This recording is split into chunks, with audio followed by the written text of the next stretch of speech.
ইংরেজি শেখা নিয়ে আমি এর আগের ভিডিওতে আলোচনা করেছি। পূর্ববর্তী প্রসঙ্গ টেনেই বলি ইংরেজি শেখার ব্যাপারে যে ইংরেজি যেহেতু আমাদের সেকেন্ড ল্যাঙ্গুয়েজ, আমাদের ভারতবাসীদের সেকেন্ড ল্যাঙ্গুয়েজ, সেই জন্যে ইংরেজি শেখা আর বিশেষত যারা বাংলা মিডিয়ামের ছাত্রছাত্রী তাদের কাছে আরও বলি যে তাদের কাছে এই ইংরেজি অ্যাজ আ সেকেন্ড ল্যাঙ্গুয়েজ এটাকে আয়ত্ত করা কিন্তু খুব একটা সোজা ব্যাপার নয়। যারা ইংরাজি মাধ্যম স্কুলে পড়ে তাদের কাছে ইংরেজি ফার্স্ট ল্যাঙ্গুয়েজ, তার পরবর্তী পর্যায়ে তারা যে কোনো একটা ভাষা, আমাদের দেশীয় ভাষা, সেটাকে রাখতে পারে। কিন্তু যারা বাংলা মিডিয়ামে পড়ে তাদের ফার্স্ট ল্যাঙ্গুয়েজ সবসময় বাংলা এবং সেকেন্ড ল্যাঙ্গুয়েজ সবসময় ইংরেজি। এবারে এই English as a second language এই ব্যাপারটাই একটু ঘোরালো ব্যাপার। কেননা আমরা ইংরেজি পড়ি, কিন্তু আমরা কখনোই যারা ইংরেজি ভাষাভাষী মানুষজন তাদের সমকক্ষ হতে পারবো না। এটা ভাবা অত্যন্ত জরুরি। কিন্তু আমাদের ইংরেজি শিখতে হবে, কেননা আমরা জানি যে ইংরেজি হচ্ছে পৃথিবীর ভাষা। ইংরেজি ভাষা না শিখলে আমরা আমাদের অগ্রগমন যাকে বলে সেটা সম্ভব নয়। এখানে একটা প্রশ্ন অবশ্যম্ভাবীভাবে আসতে পারে যে তাহলে যারা ইংরেজি শিখতে চান না, মানে যারা বাংলা শেখেন বা অন্যান্য যে সমস্ত আমাদের দেশীয় ভাষাগুলি আছে সেগুলো শেখেন, তাহলে তাদের কি অগ্রগমন হয় না? ব্যাপারটা সেখানে না। ব্যাপারটা হচ্ছে ইংরেজি ভাষাটা বর্তমানে আমাদের জীবনযাত্রার সঙ্গে এমনভাবে ওতপ্রোতভাবে জড়িয়ে গেছে যেটা আমরা কিছুতেই বাদ দিতে পারি না। কেননা আমরা খুব স্বাভাবিক ব্যাপার, আমি একটা সাধারণ উদাহরণ দিই। যেমন ধরুন আপনি একটা ভালো ইন্টারভিউ দিতে গেলেন, সেই ইন্টারভিউ বোর্ডে আপনাকে কিন্তু বাংলায় কোনো প্রশ্ন করা হবে না। আপনি বাংলাতেই থাকবেন, বাংলায় কাজকর্ম করবেন, সব কিছু করবেন, কিন্তু আপনাকে প্রশ্ন করা হবে ইংরেজিতে, উত্তর দিতে হবে ইংরেজিতে। এবার আমাদের অদ্ভুত একটা ব্যাপার, আমাদের দেশীয় ভাষায় একমাত্র আমরা বাংলাদেশকে এই জন্য বলতে পারি যে বাংলাদেশ যথার্থভাবে বাংলার মর্যাদা দিচ্ছে এবং সেখানকার মানুষজনকে কুর্নিশ জানাই যে তারা প্রকৃতপক্ষে বাঙালি। কিন্তু আমরা যারা ভারতীয় বা এবং বাংলায় থাকি তারা আমরা কোনো মতেই নিজেদের বাঙালি বলে ভাবতে পারি না, কেননা আমরা বাংলা ভাষাটাকে এখন সেভাবে আমরা প্রয়োগ করতে শিখিনি। কেননা এখনও আমাদের প্রয়োগের ভাষা হচ্ছে ইংরেজি। একটা দরখাস্ত লিখুন, ইংরেজিতে লিখতে হবে। কোনো ইন্টারভিউ বোর্ডে যান, সেখানে ইংরেজিতে কথা বলতে হবে। ইংরেজি বলতে যেন না পারলে আমাদের এখানে মান সম্মান চলে যায়। কোনো অফিসে যাবেন, কথাবার্তা বলবেন বাংলায়, সেখানে তিনি হয়তো বাংলায় উত্তর দিতে নারাজ। যিনি অফিসে থাকবেন তাকে ইংরেজি বললেই তিনি খুশি হবেন। তাহলে আমরা বাংলায় থাকি অথচ বাংলা ভাষায় কোনো কিছু করতে পারবো না, বলতে পারবো না। সব ভাষাটাই ইংরেজিতে বলতে হবে, সব কথাবার্তাই। এবং আমাদের লিখিত যে সমস্ত ব্যাপার স্যাপার সেগুলোও হচ্ছে ইংরেজি। তাহলে তাহলে আমাদের ছেলেমেয়েদের ভবিষ্যৎটা কী? ভালো বই, ধরুন যে ইতিহাস পড়ে বা যে পলিটিক্যাল সায়েন্স পড়ে বা যে ভূগোল পড়ে, এতে যখন আপনি উচ্চ স্তরে পড়তে যাবেন তখন সেখানে কিন্তু ভালো বই বাংলায় মিলবে না। এখানে যা কিছু বই পত্র সব কিছুই হচ্ছে ইংরেজিতে।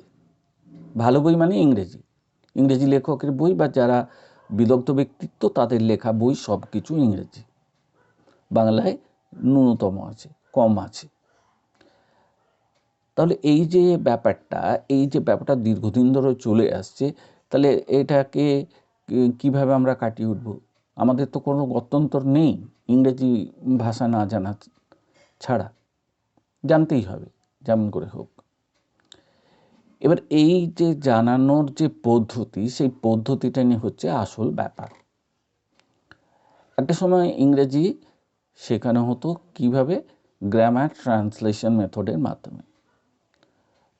যিনি পড়াতেন তিনি গ্রামার পড়াতেন খুব ভালোভাবে, এবং তার সাথে সাথে কি করতেন? ট্রান্সলেশন মেথডটা চালু করে দিতেন। বাংলা থেকে ইংরেজি, ইংরেজি থেকে বাংলা, এই মেথড দুটো চালু ছিল। চালু থাকার ফলে কোনো ক্ষতি কিন্তু হয়নি। এর ফলে বাংলা থেকে ইংরেজি ট্রান্সলেট করার ফলে, অনুবাদ করার ফলে শব্দচয়নটাও চলে আসতো, এবং সেন্টেন্স কীভাবে কনস্ট্রাক্ট করতে হয়, কীভাবে গঠন করতে হয়, সে ব্যাপারটাও চলে আসতো। সুতরাং পদ্ধতিটা মোটেও খারাপ কিছু ছিল না, ভালোই ছিল। যারা আজ থেকে 30-40 বছর আগে পড়াশোনা করেছেন তারা জানেন যে এর সুফল কতটা। এবং ব্যক্তিগতভাবে আমি নিজেও বিশ্বাস করি যে এই যে প্রথাটা ছিল ট্রান্সলেশন মেথডের মাধ্যমে পড়ানো এবং গ্রামার ভালো করে শেখানো, এতে খারাপ কিছু ছিল না, এটা বরঞ্চ ভালোই ছিল।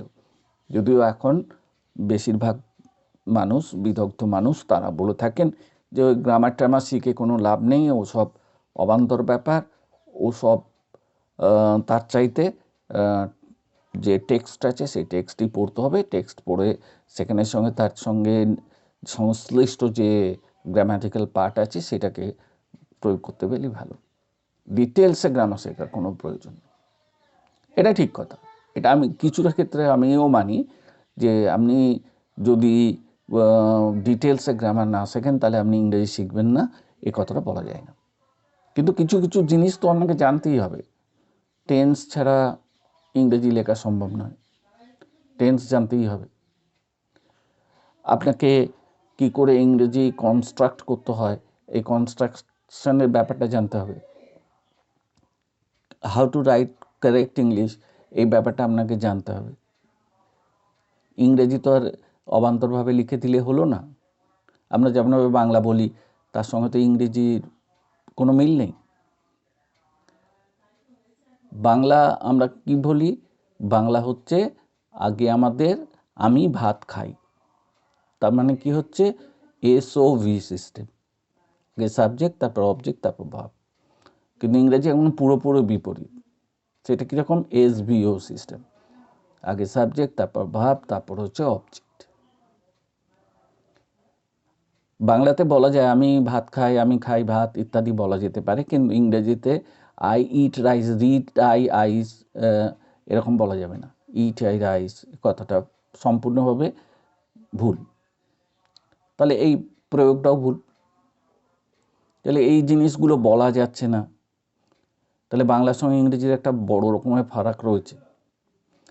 তবুও বাংলার মধ্যে দিয়ে যদি ইংরেজি শেখা যায় সেটা হচ্ছে সব থেকে ভালো। যেমন আমি বাড়ি যাব, এইটাকে যদি ট্রান্সলেট করতে হয় তাহলে কি আমি বাড়ি যাব, আমি বাড়ি যাই, আমি বাড়ি যাচ্ছি, আমি বাড়ি যাচ্ছিলাম, এই যে বাংলাগুলো আমি বলছি, এর বাংলা যখন আমি ইংরেজিতে করছি তার তো একদম পুরোপুরি পরিবর্তন হয়ে যাচ্ছে। আমি বাড়ি যাই, আই গো হোম, আমি বাড়ি গিয়েছিলাম, আই ওয়েন্ট হোম, আমি বাড়ি যাচ্ছি, আই এম গোয়িং হোম। তাহলে এই যে ব্যাপার স্যাপারগুলো হচ্ছে, এগুলো তো সব চেঞ্জ হয়ে যাচ্ছে। তাহলে এই যে ব্যাপার চেঞ্জ হচ্ছে, এই চেঞ্জ কী করে হচ্ছে? এই যে যদি টেন্সে আপনি না জানেন তাহলে এই চেঞ্জ কেন হচ্ছে এই ব্যাপারটা আসছে না, জানা সম্ভব নয়। তাহলে এবারে হচ্ছে সেই মূল প্রসঙ্গে ফিরে যাওয়া, একদম সামনের দিকে গ্রামারের একদম প্রথম দিকে যেগুলো শেখানো হয়েছে, পার্টস অফ স্পিচ, যে 8টা পার্টস অফ স্পিচ আছে সেইগুলো জানতেই হবে, না হলে তো। এবারে ব্যাপার হচ্ছে যে noun, pronoun, verb, adverb, adjective, preposition, conjunction, interjection, এইগুলো জানতে হবে। এগুলো কি জানতে হবে? এর পরবর্তী ব্যাপার যেটা হচ্ছে, যেটা এখন বাদ দিতে চাইছেন না অনেকেই, সেটা হচ্ছে এর ডেপথে যাবার কোনো দরকার নেই, মানে ডিটেলসে যাবার কোনো দরকার নেই। কত রকমের নাউন আছে, কত রকমের প্রোনাউন আছে, কত রকমের অ্যাডভার্ব আছে, অ্যাডজেক্টিভ আছে, এই ডিটেলসে যাবার প্রয়োজন নেই। আগে এগুলো ডিটেলসেই পড়ানো হতো, একবারে মানে বাদ বাদ দেবার কোনো জায়গা ছিল না। কিন্তু এখন এগুলো বাদ দেওয়া যেতে পারে, কারণ আমরা দেখছি বর্তমানে যে এত ডিটেলসে যাবার না গেলেও আপনি মোটামুটিভাবে যদি ব্যাপারগুলো আয়ত্ত করতে পারেন, আপনার যদি পার্টস অফ স্পিচ সম্পর্কে ভালো ধ্যান ধারণা থাকে, আপনি যদি টেন্স ভালোভাবে রপ্ত করে থাকতে পারেন, তাহলে আপনার ইংরেজি লেখার কোনো অসুবিধে হবে না। এবারে কি হচ্ছে, কনস্ট্রাকশনটাকে গঠন করা ব্যাপারটা, ওই যে বললাম এসভিও সিস্টেম, এসওভি সিস্টেম, এই সিস্টেমটাকেও জানতে হবে, কারণ এই সিস্টেমটাও যদি ভালোভাবে না জানা যায় তাহলেও তো ভালোভাবে ইংরেজি লেখা যাচ্ছে না। কারণ আমি বাংলা বলি বলে আমি বাংলা গ্রামার অনুযায়ী ইংরেজি বা গ্রামারকে চালাবো, সেটা তো কখনো সম্ভব নয়। সুতরাং এখানেও এই ব্যাপারটা থেকে যাচ্ছে।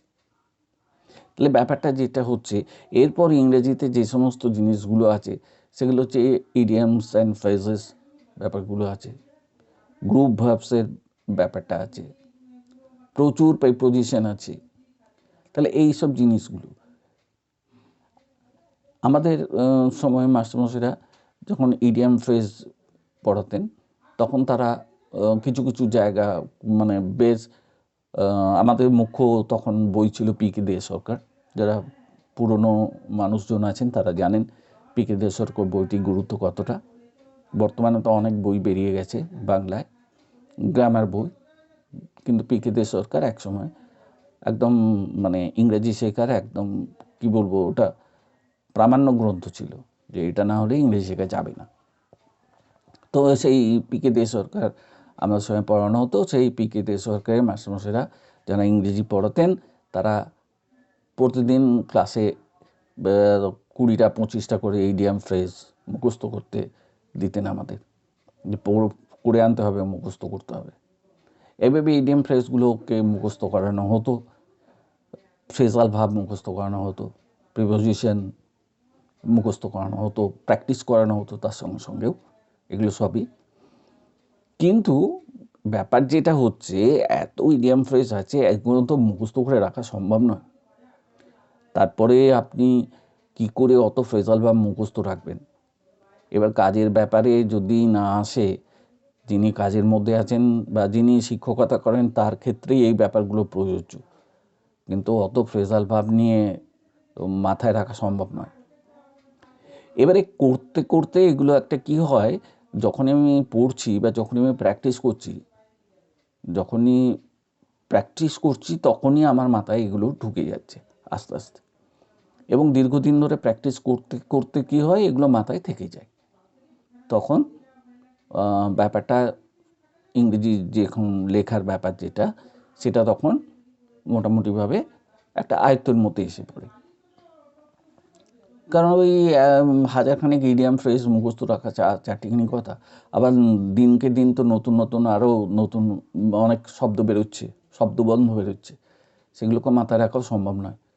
সুতরাং ব্যাপার যেটা হচ্ছে সেটা হচ্ছে যে হ্যাঁ, কথাটা ঠিকই, পুরোপুরি সব কিছু মনে রাখা দরকার নেই, কিছু কিছু মনে রাখার দরকার আছে, তা বলে ওগুলোকে বাদ দিয়ে চললে হবে না। আমি ইডিয়াম ফ্রেজ শিখবো না, দরকার নেই, তাহলে আয়ত্ত করবো কোথা থেকে? ফ্রেজাল ভাব আমরা আয়ত্ত করবো কোথা থেকে যদি না পড়ি? তাহলে যদি না প্রয়োগ করতে পারি, প্র্যাকটিস যদি না করি, তাহলে আয়ত্ত করবো কী করে? সুতরাং এগুলো সম্ভব নয়। এগুলো পড়তেও হবে, প্র্যাকটিসও করতে হবে। এর জন্য প্র্যাকটিস বুকও দরকার, শিক্ষকের সহায়তাও দরকার, আর নিজের উৎসাহও দরকার। আমি যদি হতোদ্যম হয়ে যাই তাহলে কিন্তু হবে না। এখানে একটা বড় ব্যাপার থেকে যাচ্ছে। তো এবারে যে প্রসঙ্গটা আসি সেটা হচ্ছে গ্রামার পোর্শন বাদ দিলাম, এরপর হচ্ছে রাইটিং পোর্শন। রাইটিং কীভাবে ভালোভাবে করা যায় আর কি, রাইটিং পোর্শনটা। তো যে কোনো রাইটিং দিলে লিখতে পারি এরকম একটা ব্যাপার যেন থাকে। আমি স্পেসিফিক রাইটিংয়ের ব্যাপারে বলছি না। এখন যেমন স্কুলে বা অনেক জায়গায় বলে দেওয়া হচ্ছে এই 4-5টা করবে, তাহলে এর মধ্যে থেকেই আসবে, এর মধ্যে থেকেই লিখতে হবে। এটা সম্পূর্ণ একটা কী বলবো অবৈজ্ঞানিক ব্যাপার। এটা কেন হবে? ইংরেজি শিখবো অথচ ওই স্পেসিফিক জিনিসের মধ্যে থাকবো, তা তো নয়। ইংরেজি যদি শিখতেই হয় তাহলে আমি যে কোনো টপিকের উপর লিখতে পারবো, এটাই আমার কর্তব্য হওয়া উচিত, বা এটাই আমাকে জানতে হবে, বা এটাই আমাকে শিখতে হবে। যে কোনো টপিক। আমি আগের দিন বলেছিলাম যে আমার এক শিক্ষক মশাই বলেছিলেন যে আন্ডার দ্য সান যা কিছু আছে সেটা যখন তুমি নিজে লিখতে পারবে তখন তুমি জানবে যে তুমি ইংরেজি সঠিকভাবে শিখেছ। এই ব্যাপারটা হচ্ছে মানে ছোট থেকেই এই ব্যাপারটা আমাদের যারা শিক্ষার্থী তাদের মধ্যে অনুপ্রবেশ করিয়ে দিতে হবে যে তুমি লেখো, ভুল হয় হোক, ভুল হাজার হোক, ভুল করতে করতেই শেখো, কিন্তু তুমি শেখো, তোমাকে শিখতেই হবে। এবারে অনেকে কি হয়, অনেকে লিখতে চেষ্টা করে, ভুল হয়, হয়তো শিক্ষক মশাই তাকে বকাবকি করলেন, সে আর ভয়ে লিখতে চাইল না, বা তার লেখাটা হয়তো কোনোভাবে শিক্ষক মশাই যদি ক্লাসের মধ্যে পড়েন, সেই লেখাটা হয়তো পড়ে অন্যান্য ছেলেরা হাসলো, তার মধ্যে একটা বিরূপ প্রতিক্রিয়া সৃষ্টি হলো। এই ব্যাপারটা করা যাবে না। ইংরেজি শিখতে গেলে ভয়কে ত্যাগ করতে হবে, এটা হলো আসল ব্যাপার। আমি ইংরেজি শিখবো ভয় ত্যাগ করে, আমার ভুল হোক যাই হোক, তার জন্যে আমি একটুকুও পিছিয়ে পড়বো না বা ভীত সন্ত্রস্ত হব না, সাহস করে এগিয়ে যাব, ইংরেজি লিখব যেমনভাবে পারি। এবং এর জন্য কিন্তু তাকে তো আর একা চললে হবে না, তাকে যোগ্য সহায়তা করতে হবে। হয় বাড়িতে যারা থাকেন তারা করবেন, নাহলে শিক্ষক মশাইরা করবেন, স্কুলে যারা থাকেন তারা করবেন। এই সহায়তাটা কিন্তু দরকার একটা ছেলেকে ইংরেজি সঠিকভাবে শেখাতে। এবং এই শেখানো পদ্ধতিটা যদি না হয় তাহলে কিন্তু একটি ছাত্রের কাছ থেকে আমি ভালো ইংরেজি জানি বা তার কাছ থেকে ভালো ইংরেজি লেখা আশা করতে পারি না। এটা গেলে তো শেখার ব্যাপার, প্রারম্ভিক ব্যাপার। এবার প্রারম্ভিক ব্যাপারের মধ্যে এরপর নেক্সট যেটা আসছে সেটা হচ্ছে টেক্সট বই। টেক্সট বই একটা প্রত্যেকেই আছে, প্রত্যেক ক্লাসেই এটা ব্যবহৃত হয়, আমরাও পড়েছি, তার আগেও ছিল। টেক্সট বই একটা থাকে, সেই টেক্সট বইয়ের মধ্যে আমাদের সময় কি হতো, আমাদের সময় যিনি আমাদের ইংরেজি পড়াতেন তিনি পড়তেন নিজে, তারপর আমাদের দিয়ে পড়াতেন, এবং পড়ানোর পর খানিকটা পোর্শন তিনি বাড়িতে তৈরি করার জন্য রেখে দিতেন, এবং সেখানে কী কী শব্দ থাকতো না থাকতো সেগুলো যাতে আমরা বাড়ি থেকে শিখে আসি তার তিনি ব্যবস্থা করতে বলতেন। তিনি নিজে বলে দিতেন, আমাদের পরবর্তী পর্যায়ে বলতেন এগুলো বাড়িতে প্র্যাকটিস করে আবার শিখে আসতে, যাতে করে তিনি ধরলে আমরা বলতে পারি। এটাই ছিল পদ্ধতি। আর ব্যাপার যেটা ছিল সেটা ছিল যে ওই বইয়ের সংলগ্ন যেখান থেকে হোক প্রশ্ন তুলে দেয়া এবং সেই প্রশ্নটা লেখা। এখনও আছে, এখনও সেই প্রসঙ্গ চলে, সেই পদ্ধতি আছে। তবে ব্যাপার যেটা হচ্ছে সেটা হচ্ছে ওই বইয়ের মধ্যে থেকেই যে যে লাইনগুলো আছে সেগুলোকে তুলে দিয়ে উত্তর হিসেবে ব্যবহার করার পদ্ধতি বর্তমানে চালু। আমাদের সময় মাস্টারমশাই যারা ছিলেন তারা কিন্তু এই পদ্ধতিটা মেনে নিতেন না। তারা বলতেন যে যে প্রশ্নটা করা হয়েছে তার উত্তরটা লিখতে হবে তোমাকে নিজেকেই, তুমি পারো আর না পারো তোমাকে লিখে দেখাতে হবে। এবার ব্যাপারটাও তো ভুল কি হতো না, ভুল হতোই, ভুল তো সবাই করতো। এবারে এখন ব্যাপারটা হচ্ছে যেটা এনকারেজমেন্টের ব্যাপার, সেই সময় শিক্ষকরা খুব উৎসাহ দিতেন ইংরেজি শেখার ব্যাপারে, যে তারাও তো বুঝতেন, তারাও তো কষ্ট করেই শিখে এসছেন, তারা জানতেন যে একটা বাঙালি ছেলের কাছে কতটা ইংরেজি আশা করা যায়। এবং বাঙালি ছেলে বলে কিছু নয়, বেশিরভাগই গ্রামাঞ্চলের ছেলে, বেশিরভাগই ফার্স্ট জেনারেশন লার্নার, তা তাদের কাছ থেকে আশা করা যায় কি সেটা তারা বুঝতেন, সেইভাবেই তারা আস্তে আস্তে এগিয়ে নিয়ে যাবার চেষ্টা করতেন। বকাবকিও করতেন, আবার ভালোবেসে শেখানোরও চেষ্টা করতেন। দুটোর মিশেলেই ইংরেজি শেখাটা সহজ হতো। তো ব্যাপার যেটা আমি বলতে চাইছি আর কি, ব্যাপার হচ্ছে যে 3টে ব্যাপারই খুব জরুরি। ইংরেজি লিখতে জানতেও হবে, পড়তে জানতেও হবে, আবার বলতে জানতেও হবে। এই 3টে ব্যাপারকে কিন্তু একসাথে তৈরি করে নিতে হবে। এই তৈরি করার জন্যে যতটুকু সহায়তা তাকে শিক্ষককে করতেই হবে, তিনি সাথে থাকবেন, এবং যে শিক্ষার্থী তাকে প্রচুর সাহস সংগ্রহ করতে হবে যে আমি যেমনভাবে পারি তেমনভাবেই শিখব, এতে আমার ভুল হোক যাই হোক আমি কিন্তু কোনো মতে হতোদ্যম হব না। এইরকম একটা স্পিরিট যদি তৈরি করতে পারে তাহলে ইংরেজি শেখা খুব একটা শক্ত কাজ বলে আমার মনে হয় না। ভুল করতেই হবে, ভুল হবেই, কারণ আমি বারবার বলছি ইংরেজি আমাদের ভাষা নয়, এটা বিদেশি ভাষা, সেকেন্ড ল্যাঙ্গুয়েজ। এটাকে আয়ত্ত করা আমাদের পক্ষে কঠিন, কিন্তু কঠিন বলে আমি ছেড়ে দিতে পারবো না। আর কোনো সহজ পদ্ধতিতে ইংরেজি শেখা যায় না। ইংরেজি শিখতে গেলে কিছু কিছু যে কথাগুলো আমি বললাম এই কথাগুলো মানতেই হবে, এই কথাগুলো না মানলে হবে না। কোনো ফ্লুক নয় ইংরেজি শেখা, যে আমি এলাম আর শিখে গেলাম বা দুটো বই পড়লাম আর শিখে গেলাম, এটা নয়, এটা হতে পারে না। তো ইংরেজি শিখতে গেলে একটু খাটতে হবে। তবে আমি বলছি হ্যাঁ, গ্রামারকে তো এখনকার ছেলেরা খুবই ভয় পায়, গ্রামার পড়ানোও হয় না। তো সেই ব্যাপারগুলো ওই কীভাবে সেই জায়গাটা, সেই অভাবটা পূরণ করা যায়, সেই ব্যাপারটা শিক্ষক মশাইকে ভাবতে হবে, যে ছেলেটি ইংরেজি শিখতে চায় তাকেও ভাবতে হবে, এবং তার সংলগ্ন যে সমস্ত অভিভাবক আছেন তাদেরও ভাবতে হবে। এইভাবে সমস্ত কিছু মেনে যদি এগিয়ে চলা যায় এবং সাহস সঞ্চয় করে যদি শিক্ষার্থী এগিয়ে আসতে পারে, তাহলে কেন ইংরেজি শিখবে না? ইংরেজি না শেখার কোনো কারণ নেই। এটা তো সাধারণভাবে মানুষই শিখছে আর মানুষই এটা ব্যবহার করছে।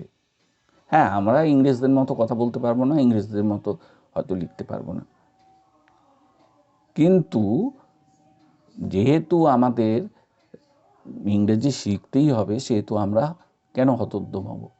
আর এই প্রসঙ্গে আরেকটা কথাও বলে রাখি, যে আমি বাঙালি বলি, আমার মাতৃভাষা বাংলা বলেই আমি একজন ইংরেজের থেকে ভালো ইংরেজি লিখব না, এটাও হতে পারে না, এটাও কোনোদিন না, সম্ভব নয়। কারণ আমাদের মধ্যে এটাও তো একটা সঠিক কথা যে আমাদের মধ্যে সবাই আমরা বাংলায় কথা বলি, কজন ভালো বাংলা লিখতে পারে? কজন ভালো বাংলায় তার যে তার মনের ভাব প্রকাশ করতে পারে? যে কোনো জিনিস সম্পর্কে বলতে গেলে কজন বাংলায় লিখে দিতে পারবে ইনস্ট্যান্ট? আগে আমাদের সময় এক্সটেম্পোর বলে একটা ব্যাপার ছিল, তাৎক্ষণিক বক্তৃতা, যে কোনো বিষয়ের টপিকের উপর একটা প্রশ্ন ধরা হতো এবং সেটাকে বলতে হতো। এই জিনিসটা বাংলাতে কজন পারবে? তাহলে বাংলায় যদি না পারে তাহলে তো ইংরেজি তো আরও কঠিন ব্যাপার। ইংরেজিতে এক্সটেম্পোরের কথা আমি যাচ্ছি না, কিন্তু এটা তো আরও কঠিন।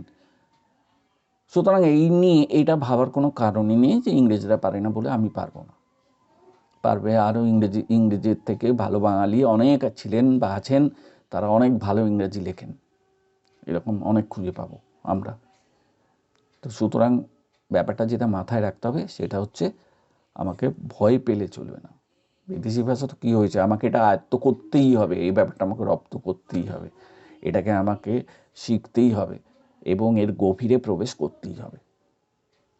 এই আদর্শ এবং এই উদ্দেশ্য নিয়ে যদি কেউ এগিয়ে যেতে পারে সে অবশ্যই ইংরেজি শিখবে, না শেখার কোনো কারণ নেই।